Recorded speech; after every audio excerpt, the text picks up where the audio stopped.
So I'm Taylor. I'm Quentin. I'm Julia. Morgan. And we did the Lighthouse of Alexandria, as you can see.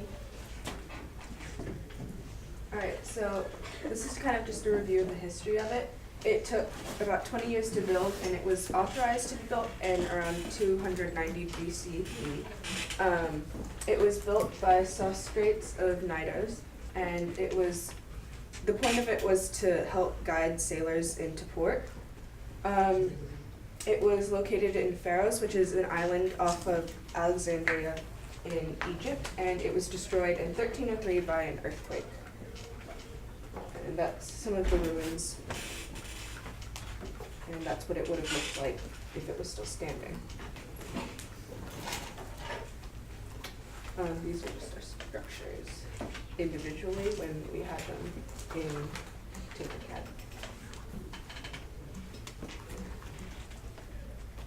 So our scale, we kept our dimensions on the metric system because it's in numbers of 10, so it's easier to use because in the system that the Americans use, it's by 12s, so it was just easier for us to understand it.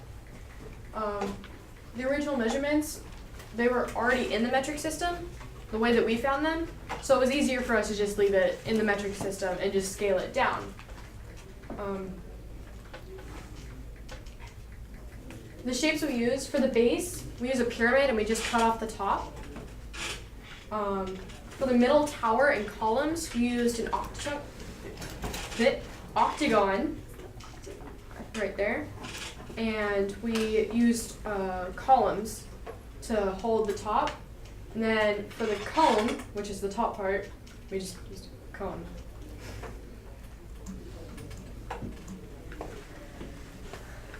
We got the picture from the website we used in our first presentation, and we scaled it by this picture down to what we made now on the box.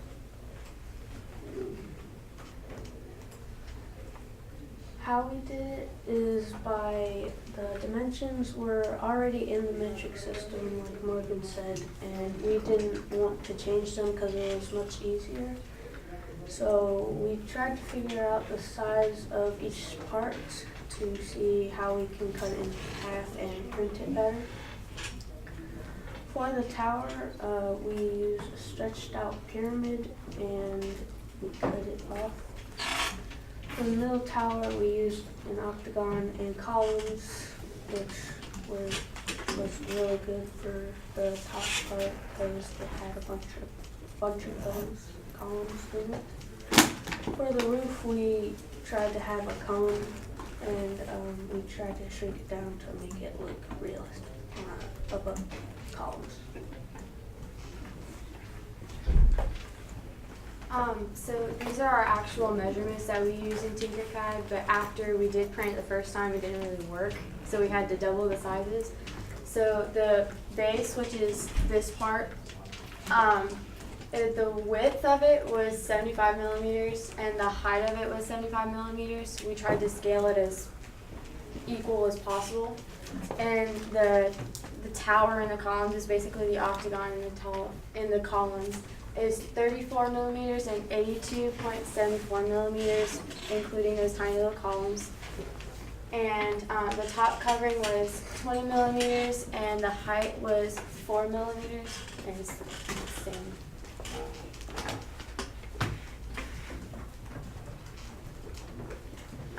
At first, we made it too small, and when we took it home and we tried to glue it all together, it broke into pieces. So we had to double the size. And in the alignment, we had to use the align, and it wouldn't really work for us, so we had to make our own little hole in it. And for the windows, we had to be very, very cautious on where we placed it because it wouldn't be in line. And we got logged off the Tinkercad a lot, and we had to get over ourselves being so very mad at each other. We had to keep on refreshing our pages over and over and shut down our computers.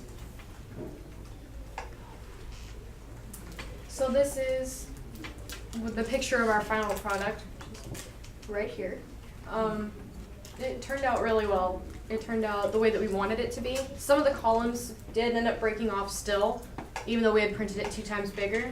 But we found a way around that and we worked towards it. Alrighty then. So, how did you guys divide your work? Well, like we said, so do you want to do this? And we all said what was our strength and our weaknesses, and we named off what we wanted to do, and we filled in the workspaces that we didn't have. It was all voluntary. Nobody was like, hey, you have to do this. It was like, hey, can I do this? And if somebody else wanted it, it was like, oh, okay, you can do it. Mm-hmm. Okay. And what were the challenges you encountered within your group?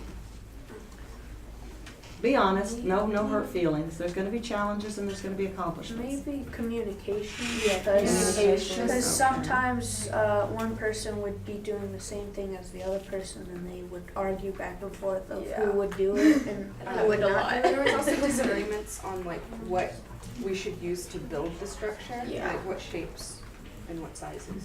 Okay. Very good. Okay. So, everybody volunteered based on strengths and weaknesses. And did this help? It did. Yes. It helped Very a lot. much. Okay. And what did you learn from this aspect of the project? Working together is hard, but once you get to the result, it's way easier than doing it by yourself. And it's worth I still don't like it. it. But it's worth it at the end. I'm writing down as you talk. Okay.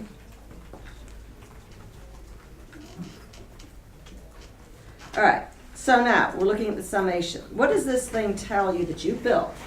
Tell you about the people who originally constructed it?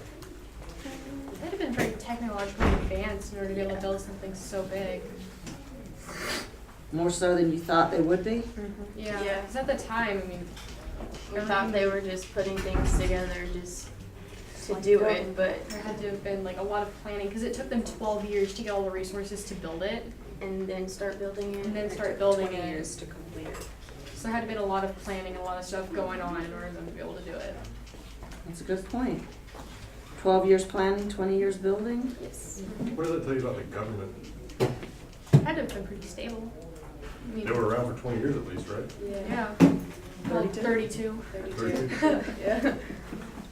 Very good. So, what functions did this structure serve? It was it was built to help guide sailors into the port so they could, I guess, get to the To land. Alexandria, and get to Um, Egypt, yeah. trading. So it aided in trading, it aided in safe passage of ships. There was also a legend. Tell us about the legend, that was my next question. There was also a legend that so the light in the actual tower, during the day they used a mirror to reflect the sun, but at night they would build a fire to help let them know where the lighthouse was. There was legends that they would take the light from either the fire or the sun, use the mirrors to like reflect them onto enemy ships and set them on fire. Any proof of this? Not that we No, found. Not that you found, so that's just urban legend, right? Yeah. Okay. I think it was, what I was going to say is, I think it was also like a symbol of power and that like basically everybody was welcome. It's I compared it this morning in the bell ringer. I compared it to the Statue of Liberty because the Statue of Liberty we got from France, so it's like everybody is welcome, and I think it was kind of like that. So like, if you're gonna fight us, then you have problems here. Let me ask you this. So they have a lighthouse to guide ships in, right? So what does that tell you about Alexandria's function kind of around the Mediterranean Sea? They do a lot of seafaring trade. Yeah. Yeah, they had to trade it a lot with everybody. Yeah. They might have also had a really good like, I don't know, army, I guess. Or Navy, navy. probably. Yeah, Navy. that's the word for it. Thank you. That's very good reasoning, yeah. And also, so Statue of Liberty, that's a great thing, and their kind of university there, it was, exactly like you're saying, people from all over. What North Carolina coast American product could you have also related it to? Cape Hatteras. Yeah, the Cape Hatteras Lighthouse. We used that for. So now, what aspects of a civilization had to be in place for your project to be completed? They would have had to have like a strong government. Okay. What else? A good working system, good construction workers. You had to have a social hierarchy for the construction workers and the government, And they would have had to be able to get all of the resources that they needed. yeah, So I guess it was back to merchants too. Okay. So, what did you like or not like about using this a visual design program? It did log us off a lot because all four of us were in there all at the same time. We would get very frustrated with each other. It actually got to the point where I think at one point we took different parts and we would take them into different We took different them- things. We took him into different work planes. So we took the base into one work plane, and the octagon columns into one work plane, and the cone in the cone in the top to one work plane. Go back to the. We have the individual pictures that were in Tinkercad, and then we sent them individually. Or if we wanted to see how it all be put together, Yeah. we would send each other the links and you could copy it in one window and take it to the next window and put them all together.